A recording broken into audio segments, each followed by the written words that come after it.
തീരേനാ ഓ.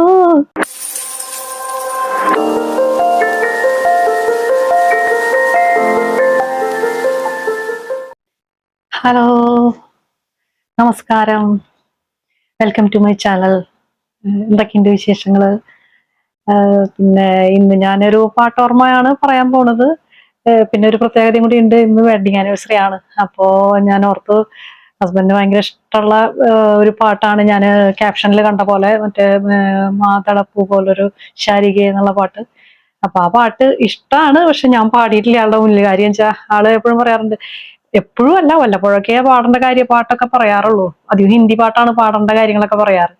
അപ്പൊ അതില് പാടുമ്പോൾ നീ ഒരു പാട്ടുകാരിയാണെങ്കിൽ നീ ഈ ശാരിക എന്നുള്ള പാട്ട് പാടടി എന്നൊക്കെ പറയാറുണ്ട്. പക്ഷെ ഞാൻ അപ്പോഴൊന്നും പാടിയില്ല. കാര്യം എന്താന്ന് വെച്ച് കഴിഞ്ഞാൽ, ഞാൻ എനിക്ക് ഈ പാട്ട് ഇതൊന്നും എന്റെ മനസ്സിന്റെ ഉള്ളിൽ പഠിക്കാനോ അങ്ങനെയുള്ളൊരു ഫുള്ള് പിള്ളേരെ ഓഫീസിൽ സ്കൂളിലായിരുന്നു. അപ്പൊ സ്കൂളിൽ പറഞ്ഞേക്കില്ല, ഓഫീസിലോ ഹോസ്റ്റലിൽ പറഞ്ഞേക്കില്ല, പിന്നെ ആളുടെ കാര്യങ്ങൾ നോക്കൽ, ഇതൊക്കെ ആയിട്ട് ഇങ്ങനെ ഇതായപ്പോ അതിന്റെ ഇടയിൽ പാട്ട് പഠിക്കുകയോ പാട്ട് പുതിയത് പഠിക്കാനോ ഈ പഴയതായാലും പാടാനോ അങ്ങനെയുള്ള ഒരു മനസ്സിന് അങ്ങനെ തോന്നാറില്ലായിരുന്നു. അപ്പൊ വല്ലപ്പോഴും പറഞ്ഞിട്ടുള്ളതാണ് മലയാളം പാട്ടിൽ ഇത്. പിന്നെ താമരകൊമ്പിൾ ഞാൻ ഓൾറെഡി പാടിയിട്ടുണ്ട്. ഞാൻ അത് ആളുടെ മുന്നിലും പാടിയിട്ടുള്ളതാണ്. എല്ലാ കുറെ സ്റ്റേജുകളിലും പാടിയിട്ടുണ്ട് താമരകൊമ്പിൾ. പിന്നെ ആൾക്ക് ഞാൻ പറഞ്ഞല്ലോ ഹിന്ദി പാട്ടുകളാണ് കൂടുതൽ ഇഷ്ടം. അപ്പൊ പാടാൻ പറയാനുള്ള പാട്ടുകൾ ഒന്ന്, മറ്റേ അത് ഞാൻ അപ്ലോഡ് ചെയ്തിട്ടുള്ള വിട്ട്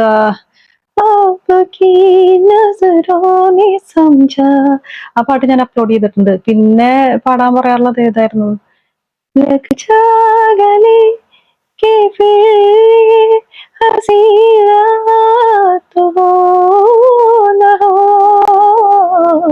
शायद ആ പാട്ട് പാടാൻ പറയാറുണ്ട്. പിന്നെ പറയാറുള്ളത് ഒരു ഹിന്ദി കൂടി പറയാറുണ്ടല്ലോ, ഇഷ്ടമുള്ള പാട്ട്, തേരെ മേരെ മിലൻ की रैना चंदा कोई घूम के लाएगी चंदा कोई घूम के लाएगी तभी तो चंचल ये तेरे नैना देखो ना. ആ പാട്ട് ഭയങ്കര ഇഷ്ടമായിരുന്നു. അങ്ങനെ ആ പാട്ട്, ഇതെല്ലാം ആള് പാടാൻ പറയാറുള്ള ഒരു കുറച്ച് പാട്ടുകളാണ്. പാടിക്കൊടുക്കായിരുന്നു. ഈ പറഞ്ഞ പോലെ തന്നെ ശാരീരിക ഇതുപോലെ പഠിക്കായിരുന്നു എന്നുള്ളൊരു തോന്നലുണ്ട്. പക്ഷെ നമ്മൾ അങ്ങനെ ഓരോ കാര്യം വിചാരിക്കുമ്പോൾ അത് ചെയ്യായിരുന്നു, ഇത് ചെയ്യായിരുന്നു എന്നൊക്കെ നമുക്ക് വെറുതെ തോന്നും കുറെയൊക്കെ. പക്ഷെ അന്നത്തെ സമയത്തൊന്നും നമുക്ക് അങ്ങനെയൊന്നും ഇരുന്ന് കിട്ടാനുള്ള ഒരു ഇത് ഉണ്ടായില്ല. പക്ഷെ പാടായിരുന്നു. എന്നാലും അതങ്ങനെ പോയി, സാരില്ലേ പോട്ടെ. അപ്പൊ അങ്ങനെ ഹിന്ദികളാണ് കൂടുതൽ ആൾക്ക് ഇഷ്ടം. പഴയ ഹിന്ദി പാട്ടുകൾ, പുതിയതും. ആള് ഭയങ്കര എല്ലാ കാര്യങ്ങളും അപ്ഡേറ്റ് ചെയ്യുന്ന ആളാ.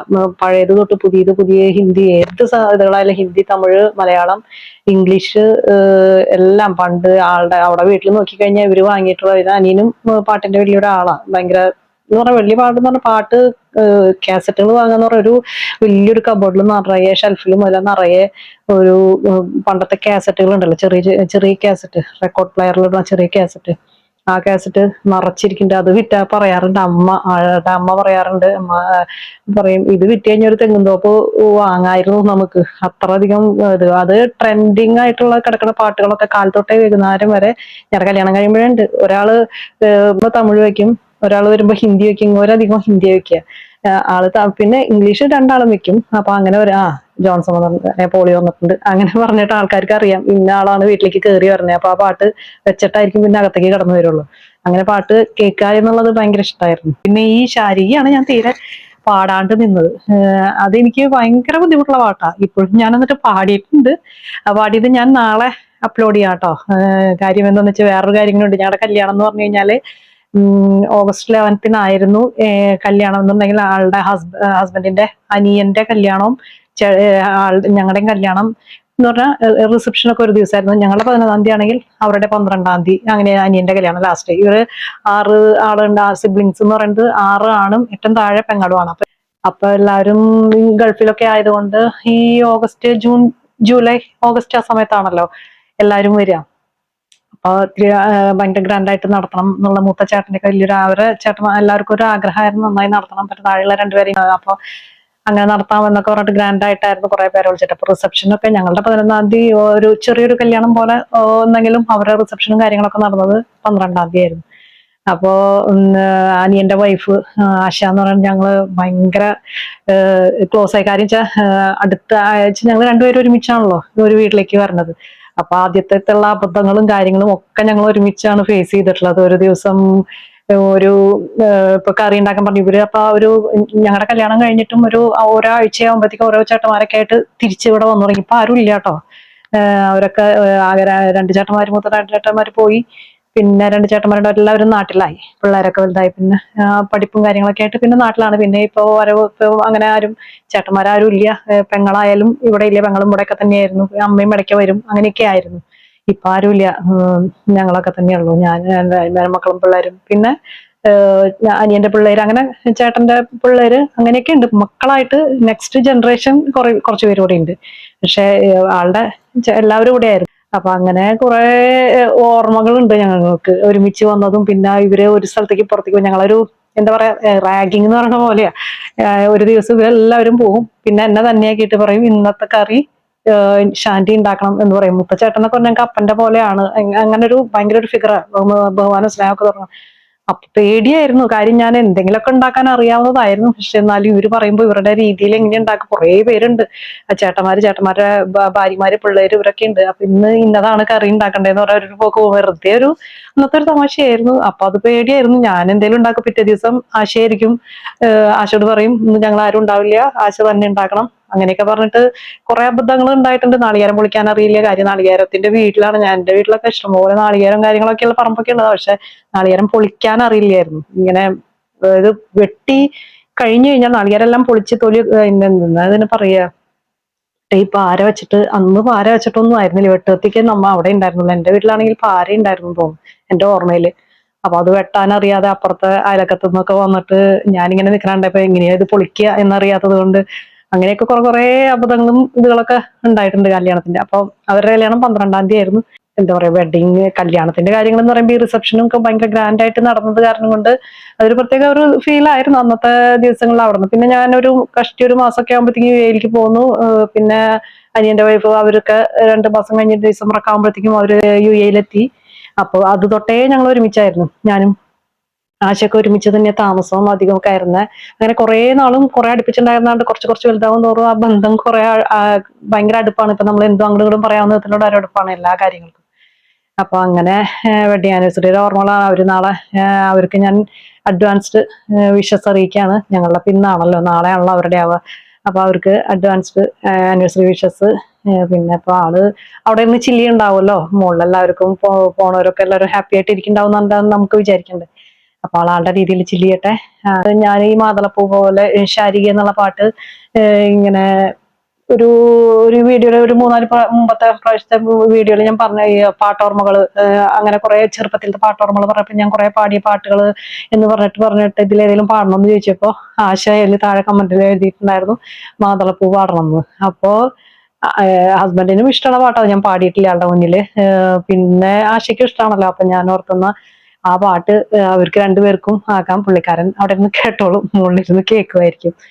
അപ്പൊ അങ്ങനെ വിചാരിച്ചു. പാട്ട് നന്നായിട്ടല്ല, ഒരുപാട് ഇതുകളുണ്ട്. പക്ഷെ ആ പാട്ട് നമ്മൾ ക്ലാസിക്കലായിട്ട് ട്രെയിൻ ചെയ്തിട്ടുള്ള ഒരു സിംഗേഴ്സ് ഒന്നല്ലല്ലോ. അപ്പൊ അത് കാരണം ഒരുമാതിരി ഒപ്പിച്ച് ഞാൻ പാടിയൊരു 4 വരി പാടി. അപ്പൊ അത് നാളെ അപ്ലോഡ് ചെയ്യും കേട്ടോ.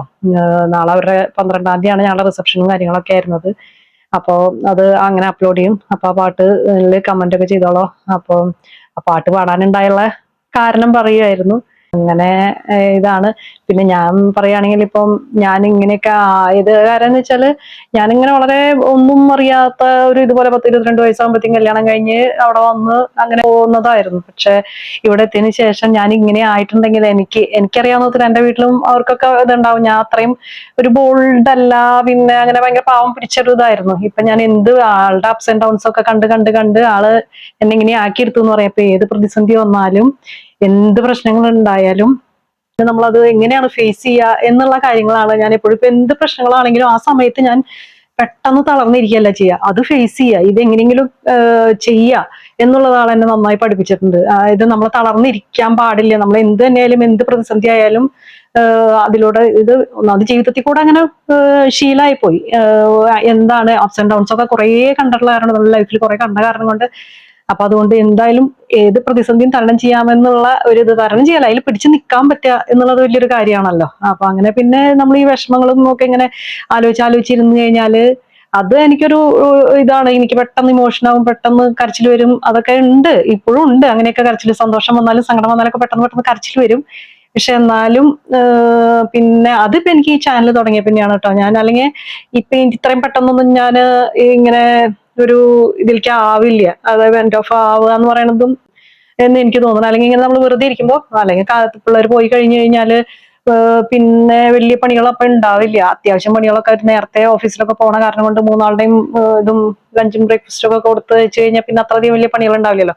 അപ്പൊ ആളുണ്ടാവും, ആളുടെ എന്തെങ്കിലും തിരക്കുകൾ ഉണ്ടാവും. ഇല്ലെങ്കിൽ വയ്യാണ്ടായിരുന്നപ്പം ആളെ നോക്കലും അങ്ങനത്തെ കാര്യങ്ങളൊക്കെ ആയിട്ട് ഫുള്ള് തിരക്കൊക്കെ ആയ കാരണം കൊണ്ട് വെറുതെ ഇരിക്കുന്ന ഒരു സ്വഭാവം ഉണ്ടായിരുന്നില്ല. ഒരു മിനിറ്റ് പോലും വെറുതെ ഇരിക്കാനുണ്ടായിരുന്നില്ല. ഇപ്പൊ ആളുടെ അല്ലെങ്കിൽ അങ്ങനെ എപ്പോഴും വന്നാലും ഒരു ബഹളവും വർത്താനവും ചീത്തയോ എന്തെങ്കിലുമൊക്കെ ആയിട്ട് എപ്പോഴും ഉണ്ടാവുമല്ലോ. അപ്പൊ അതൊന്നും ഇല്ലാണ്ടായി കഴിഞ്ഞപ്പോ എനിക്ക് ആളുടെ ആ ഡിസംബറിലെ ചടങ്ങൊക്കെ കഴിഞ്ഞതിന് ശേഷം നാട്ടിൽ കുറച്ച് ദിവസം നിന്നെങ്കിലും അപ്പൊ എല്ലാവരും ഉണ്ട്, എന്റെ വീട്ടിൽ എല്ലാവരും ഉണ്ട്, ആളുടെ വീട്ടിലത്തെ ആൾക്കാരുണ്ട്, അവരൊക്കെ ഇപ്പൊ അങ്ങനെ അങ്ങോട്ട് പോയി വലിയ ബുദ്ധിമുട്ടൊന്നും ഉണ്ടാവില്ല എന്നൊക്കെ വിചാരിച്ചു. പക്ഷെ തിരിച്ച് യു എയിലേക്ക് വന്നപ്പോഴാണ് ഇങ്ങനെ തന്നെ ഇരിക്കുമ്പോഴൊക്കെ ഉള്ള ഒരു ബുദ്ധിമുട്ടും ആ ഒരു ഡിപ്രഷനിലേക്ക് ഒന്നും പോവല്ല, അങ്ങനെയല്ല, എന്ത് പറഞ്ഞാലും വിഷമം വരിക, അങ്ങനെ പെട്ടെന്ന് ഇങ്ങനെ അങ്ങനെ അങ്ങനെ ഒരു ഫീൽ ഉണ്ടായിരുന്നു. ഒരാളോട് സംസാരിക്കുമ്പോൾ വിഷമങ്ങൾ വരിക, അങ്ങനത്തെ ഒക്കെ ഫീൽ ഉണ്ടായിരുന്നു.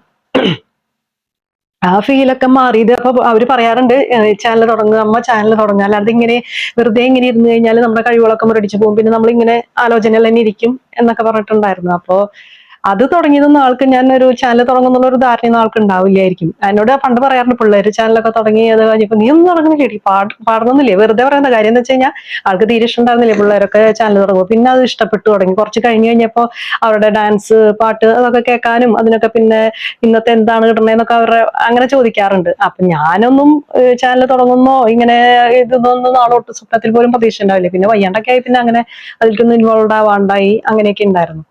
അപ്പോ ഞാൻ ഇത് തുടങ്ങി കഴിഞ്ഞതിന് ശേഷമാണ്, ചാനൽ തുടങ്ങിയതിന് ശേഷമാണ്, വെറുതെ ഇരിക്കാനായിട്ട് ഞാൻ ഇരിക്കില്ല. അങ്ങനെ എന്തെങ്കിലും ഉണ്ടെങ്കിൽ ഒരു പാട്ട് പാടും, ഒരു പാട്ട് പഠിക്കും, പുതിയ പാട്ട്, പുതിയതല്ല പഴയതുകൾ തന്നെയാണ്. അതൊക്കെ ഒന്നുകൂടി പൊടി തട്ടിയെടുത്ത് എങ്ങനെയാണ് അത് റെക്കോർഡ് ചെയ്യുക, എഡിറ്റ് ചെയ്യുക, ഇങ്ങനത്തെ കാര്യങ്ങളൊക്കെ. അപ്പൊ എനിക്ക് പറയാനുള്ളത്, എന്തെങ്കിലും വിഷമങ്ങളും കാര്യങ്ങളൊക്കെ ആയിട്ട് ഇതുപോലെ തന്നെ എങ്ങനെയാല് ബുദ്ധിമുട്ടുള്ള മനസ്സിന്റെ ഉള്ളിൽ ഇങ്ങനെ എപ്പോഴും ആലോചനകളൊക്കെ ഉണ്ടെങ്കിൽ നമ്മൾ അതിനെ മൂവ് ഓൺ ആവണല്ലോ. കാര്യം വോയിഡ് മാറൊന്നുമില്ല, നമ്മളുടെ എന്താ പറയാ ആ വിടവ് നികത്താൻ പറ്റില്ലല്ലോ.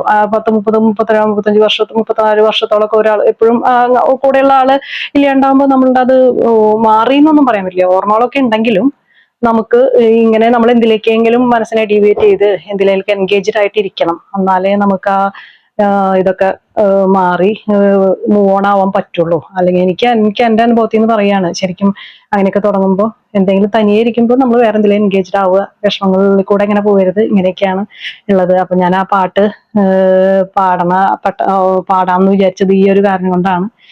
അപ്പോ വെഡിങ് ആനിവേഴ്സറിക്ക് ഞാൻ തന്നെ happy wedding anniversary to us എന്ന് പറഞ്ഞിട്ട് അങ്ങനെ പിന്നെ ഞാനൊരു ഇതുണ്ടാക്കിയിട്ടുണ്ടായിരുന്നു, നാടൻ തിരാമിസു, മറ്റേ ഹൈ ക്വാളിറ്റി തിരാമിസു എന്നല്ല, സാധാരണ ഇൻഗ്രീഡിയൻസ് വെച്ചിട്ട് ഒത്തന്റിക് വേയിലുള്ള തിരാമിസു എന്നല്ലെങ്കിലും അതുണ്ടാക്കിയ.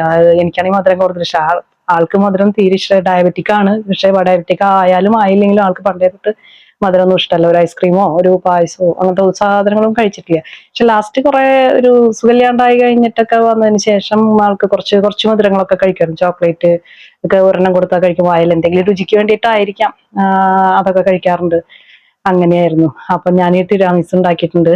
അപ്പൊ അത് അതന്നെ മധുരം കഴിച്ചിട്ട് ആഘോഷിക്കാം, സെലിബ്രേറ്റ് ചെയ്യാം എന്ന് വിചാരിച്ചു. ഇതാണ് കേട്ടോ ഞാൻ ഉണ്ടാക്കിയ തിരാമിസു. ഇതുപോലെ നല്ല ഭംഗിയിൽ സ്ലൈസ് ആയിട്ട് എടുക്കാനൊക്കെ പറ്റുന്നുണ്ട്, നല്ല ടേസ്റ്റ് ആണ്. എനിക്കിതിപ്പോ എല്ലാവർക്കും ഭയങ്കര ഇഷ്ടമായതോ, പിള്ളേരും പറഞ്ഞല്ലോ നല്ല ഇഷ്ടം, നല്ല ടേസ്റ്റാ. ഇന്നത്തെ വീഡിയോ ഇത്രയൊക്കെ ഉള്ളൂ. ഞാൻ കുറച്ച് കുറച്ച് ഫോട്ടോസ്, അധികമല്ല, ഞങ്ങളുടെ കല്യാണത്തിന്റെയും ഇത് ഞങ്ങളുടെ കല്യാണത്തിന്റെ ആൽബത്തിൽ നിന്ന് എടുത്ത 1-2 ഫോട്ടോസാണ് കേട്ടോ. ഇത് കല്യാണത്തിന് എടുത്തത്. പിന്നെ ഇത് റിസപ്ഷന് ഞങ്ങളും അവരുടെയും ഒരേ ഡ്രസ്സ് സെയിം തന്നെയായിരുന്നു, രണ്ടാൾക്കും ഒരേപോലത്തെ കളറുള്ള സാരിയൊക്കെ ആയിരുന്നു, മന്ത്രക്കോടി. ഇത് ഫോട്ടോ ഫ്രെയിം ചെയ്ത് വെച്ചിട്ടുള്ള ഈ ഫോട്ടോ കണ്ടപ്പോൾ അതൊന്നും ഇതാക്കാൻ ചോദിച്ച് പിള്ളേരെ കളിപ്പിച്ചിട്ട് ബാക്കിൽ നിന്ന് ചിരിപ്പിക്കാൻ നോക്കിയിട്ട് എടുത്ത ഫോട്ടോ ആയിരുന്നു, കൊച്ചു പിള്ളേരായിരുന്നപ്പോൾ. അപ്പോൾ അത് കണ്ടപ്പോൾ അതൊരു കൗതുകം തോന്നി, അതും കൂടെ ഒന്ന് ഫോട്ടോ എടുത്തു എന്ന് മാത്രമേ ഉള്ളൂ കേട്ടോ. ഇത് ഞങ്ങൾ ആളുമായിട്ടുള്ള ലാസ്റ്റ് ഈസ്റ്റർ ആയിരുന്നു, 2024 ഈസ്റ്ററിന് എടുത്തത്. അപ്പോൾ ആ സാരി ആൾക്ക് ഇഷ്ടമായിരുന്നു, അപ്പോൾ അതും ഞാൻ ഇന്ന് എടുത്തു മാത്രം. ഇത് ഞാൻ ChatGPT ചെയ്തത്. എൻ്റെ ഫേസ് എന്തൊക്കെ പ്രശ്നമുണ്ട്, ആളുടെ മുഖം കുഴപ്പമില്ല. പിന്നെ എൻ്റെയും ആശയും കൂടിയിട്ട് നിൽക്കണത്, അവർ 4 പേരും കൂടി നിൽക്കണ ഫോട്ടോ ഇടാൻ എനിക്ക് അത്ര അങ്ങോട്ട് തോന്നണില്ല. അവർ ഫോട്ടോ, എൻ്റെ ഫോട്ടോ എപ്പോൾ ആണെങ്കിലും ഇടാല്ലേ, ആരും കുഴപ്പമില്ല എന്ന് പറഞ്ഞപ്പോൾ ഞാനൊരു ഫോട്ടോ, ഞാനും ആശയും കൂടി നിൽക്കണതും ആശയുടെ മോൻ്റെ കല്യാണത്തിന് എടുത്തതെന്നാണ് ഞങ്ങൾ രണ്ടുപേരും തമ്മിലുള്ള ഫോട്ടോ. ഞങ്ങൾ എപ്പോഴും ഒരുമിച്ചായിരുന്നു കല്യാണം കഴിഞ്ഞതിന് ശേഷം തന്നെ. ഇപ്പോഴായാലും രണ്ടും ആള് നാട്ടിലാണ്, ഞാനിവിടെയാണ്. പക്ഷെ എന്നാലും ഒരുമിച്ച് വന്നതിൻ്റെ ആ ഒരു ഇത് ഇപ്പോഴും കീപ്പ് ചെയ്തുകൊണ്ട് നടക്കണം. അപ്പോൾ അങ്ങനെയൊക്കെയാണ് ഇന്നത്തെ വിശേഷങ്ങൾ. വേറെ പ്രത്യേകിച്ച് വിശേഷങ്ങളൊന്നുമില്ല. ഇനി നെക്സ്റ്റ് എക്സൈറ്റിംഗ് ആയിട്ട് എന്തെങ്കിലുമൊക്കെ ഉണ്ടെങ്കിൽ നെക്സ്റ്റ് വീഡിയോയിൽ പിന്നെ നെക്സ്റ്റ് ഞാൻ ഇത് ഇടാം, ഈ പാട്ട് ഷോർട്സിലിടും, അത് കണ്ടോളൂ. അതിൻ്റെ ഫീഡ്ബാക്ക് അതിൻ്റെ കമൻറ്റ് ബോക്സിൽ നല്ലതോ ഇഷ്ടമായാലും ഇഷ്ടമായില്ലെങ്കിലും പറഞ്ഞോളൂ. പിന്നെ അതിനുശേഷം ഇത് ഇടണമെങ്കിൽ ഇട്ടിടാം, തിരാമിസു ആണെങ്കിൽ ഇടാൻ എളുപ്പമാണ്. അതിൻ്റെ വേണമെങ്കിൽ ഞാൻ അതും ഒരു വീഡിയോ ആയിട്ട് ഇടാമെന്ന് വിചാരിക്കുന്നുണ്ട്. സമയം കിട്ടുവാണെങ്കിൽ അതും കൂടെ ഒന്ന് എഡിറ്റ് ചെയ്ത് ഇടാമെന്ന്. അപ്പോൾ വേറെ വിശേഷമൊന്നുമില്ല. ഇന്നത്തെ വീഡിയോ ഇത്രയൊക്കെ ഉള്ളൂ കേട്ടോ. Okay, bye, take care.